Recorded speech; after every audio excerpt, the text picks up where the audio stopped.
বর্তমানে পারমাণবিক অস্ত্র শক্তির প্রতীক না ধ্বংসের বার্তা, তা এক বিরাট প্রশ্ন। বিশ্ব রাজনীতিতে এটি এখনো সবচেয়ে স্পর্শকাতর ইস্যুগুলোর একটি। কিন্তু প্রশ্ন হলো, বাংলাদেশ কি কখনো এই পথে হাঁটতে পারবে, নাকি এই সিদ্ধান্তই হয়ে উঠবে দেশের জন্য সবচেয়ে বড় ঝুঁকি? বাংলাদেশের জন্য পারমাণবিক অস্ত্র তৈরি করা প্রায় অসম্ভব।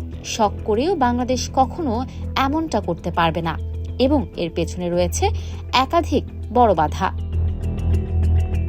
প্রথম বাধাই হলো আন্তর্জাতিক আইন। বাংলাদেশ নন প্রলিফারেশন ট্রিটিতে স্বাক্ষরকারী দেশ, অর্থাৎ পারমাণবিক অস্ত্র তৈরি না করার প্রতিশ্রুতি ইতিমধ্যেই দিয়েছে বাংলাদেশ। এই চুক্তি ভাঙলে দেশ আন্তর্জাতিকভাবে বিচ্ছিন্ন হয়ে পড়বে। ফলে আসতে পারে কঠোর অর্থনৈতিক নিষেধাজ্ঞা, তৈরি পোশাক খাত, রেমিটেন্স, এমনকি আন্তর্জাতিক ঋণ সহায়তাও বন্ধ হয়ে যেতে পারে।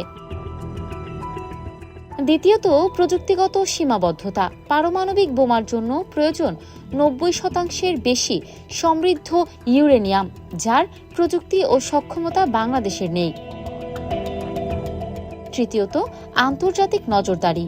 আন্তর্জাতিক পারমাণবিক শক্তি সংস্থা সার্বক্ষণিক সব কার্যক্রম পর্যবেক্ষণ করে। গোপনে কিছু করা প্রায় অসম্ভব। চতুর্থত, ভৌগোলিক ঝুঁকি। দক্ষিণ এশিয়া এমনিতেই পারমাণবিক উত্তেজনাপূর্ণ অঞ্চল। এই পথে হাঁটলে প্রতিবেশী দেশগুলোর সাথে সম্পর্ক খারাপ হওয়ার আশঙ্কা রয়েছে। সবশেষে বিশাল ব্যয়। একটি পারমাণবিক কর্মসূচি চালাতে প্রয়োজন $1 বিলিয়ন, যা বাংলাদেশের উন্নয়ন খাতে বড় আঘাত আনতে পারে।